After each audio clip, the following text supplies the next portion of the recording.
Welcome to season 1 of the Razeen Dad Show. When I became a single dad and had to navigate social parenting issues and the complexity of the family legal system, I felt confused and alone with nowhere to turn. That's why I've created the Razeen Dad Show, a place that I so badly needed and wish had been available during the grueling and challenging times of working through my own experience.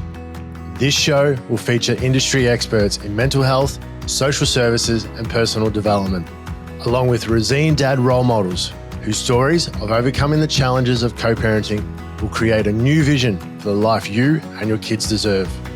If you have any questions or want to suggest a future guest on the show, please visit razeendad.fm for more information.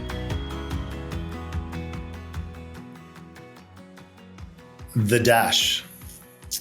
I read of a man who stood to speak at the funeral of a friend. He referred to the dates on the tombstone from the beginning to the end. He noted that first came the date of birth and spoke of the following date with tears, but he said what mattered most of all was the dash between those years. For that dash represents all the time they spent alive on earth, and now only those who loved them know what that little line is worth. For it matters not how much we own, the cars, the house, the cash. What matters is how we live and love and how we spend our dash. So think about this long and hard.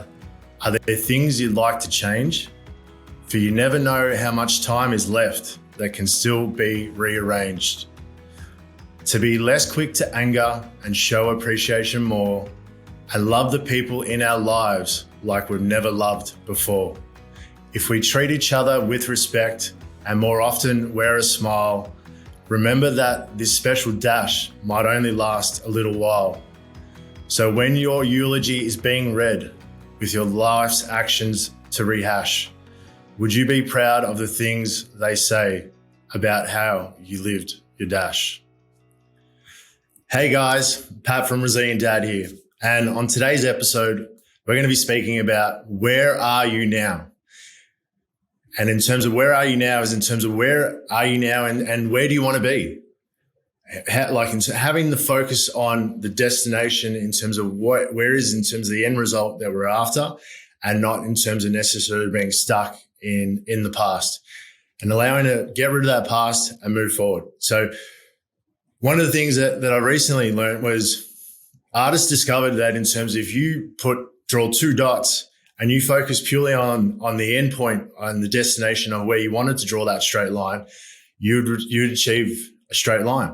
But if you're purely focused on where you are right now and you're constantly focused on in terms of where you're going, instead of focusing on the destination, you're going to get in terms of a line that's pretty, up and down.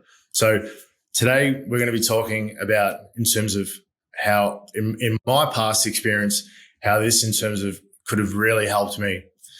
So back during one of the times where I had the challenges of with co-parenting and everything seemed to be going well, and all of a sudden, due to another incident, my son we dropped him off to kinder, and he had a bruised eye because he was playing with his brother at the park the day before, and as kids do, they hurt themselves.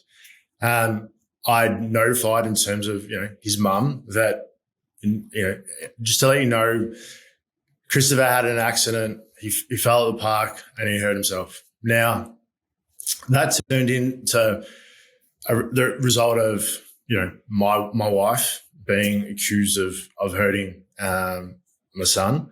And it also resulted in me not seeing my son for 9 months, and that being a reason for my son being withheld. Now, those 9 months, now looking back, were going to happen regardless. And my focus was purely on why was this happening?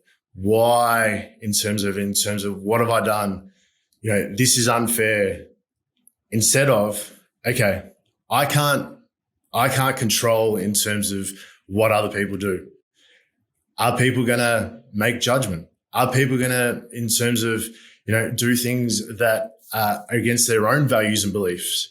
Now I know, yes, they will. Does that necessarily mean that I am, in terms of, a bad person, or in terms of what I've done is wrong? No. So if my focus was purely on, all right, I know what I've got to do in terms of to see my son, and even though I'm not a big fan of the legal system, unfortunately, there's things that you've got to do in terms of that are mandatory for you to be able to overcome those challenges and to regain, what you should have had from day one in terms of access to your child. Now, I got myself in such a rut where I was purely focused on all the pain and the suffering that I completely forgot about everything else that was happening in my life and the things that, that are also important to me. And not just having the clear understanding, okay, this is where I'm at. And in terms of this is what I got to do in terms of to see my son again. And that day will come. It may have taken longer. I know fathers that I've spoken to that haven't seen their kids in years. Unfortunately, to the overwhelming load of cases that are in the family legal system, but that is not something that, in terms of, we have any control of. So on the board here, I've done a little diagram of to give you guys an example of where are you now, what do I need to be, and where do I want to be, and where do I want to be. So understanding that. Now, to give you an example of the straight line theory, me focusing purely on the dot and the destination where I want to go, that's the line that I've achieved. Now, if I do the same thing again and just focusing on where the pen is at and trying to guess where I want to go, you can see there's a clear difference. So the choices that we make are going to determine in terms of the life that we live. And we wake up every day and have the ability to have those choices. So it's our decision. Do we focus on what was, or do we focus on, this is where I'm at right now, and this is where I want to be, and these are the things that I need to do to overcome the challenge that I'm currently dealing with, because there are other people before us that have overcome these challenges. So there's no reason why, in terms of, we can't either.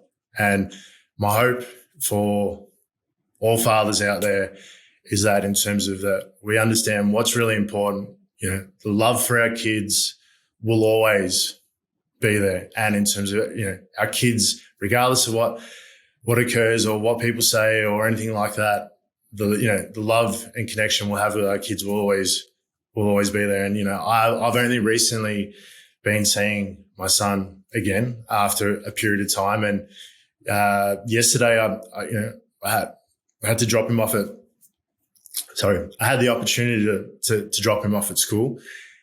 And for the first time, he didn't want me to actually leave. And I was like, okay, all right, I took him in to school, and he wanted me to wait till the end, till the bell went for the day to start. And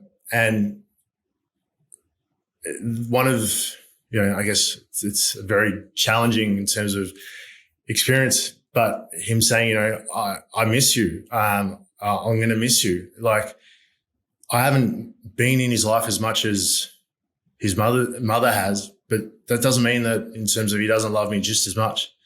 And I think that's really important to focus on, giving everything that you can, regardless of your circumstances, and focusing on what you can do to be that example for your child. Do you want them to be in the same situation later on in life, whether it's in terms of in a relationship or in terms of parenting or whatever it may be? Like, do you want them to just focus on purely their circumstances and their pain and the past? Or do you want to be the example to them, to show them how to be able to focus on a better future. And so my message for today is that in terms of, I really hope that dads are able to focus on what they can and where they want to be instead of where they've been and what's happened to them. So I hope you got something out of today's episode, and I look forward to speaking to you guys soon.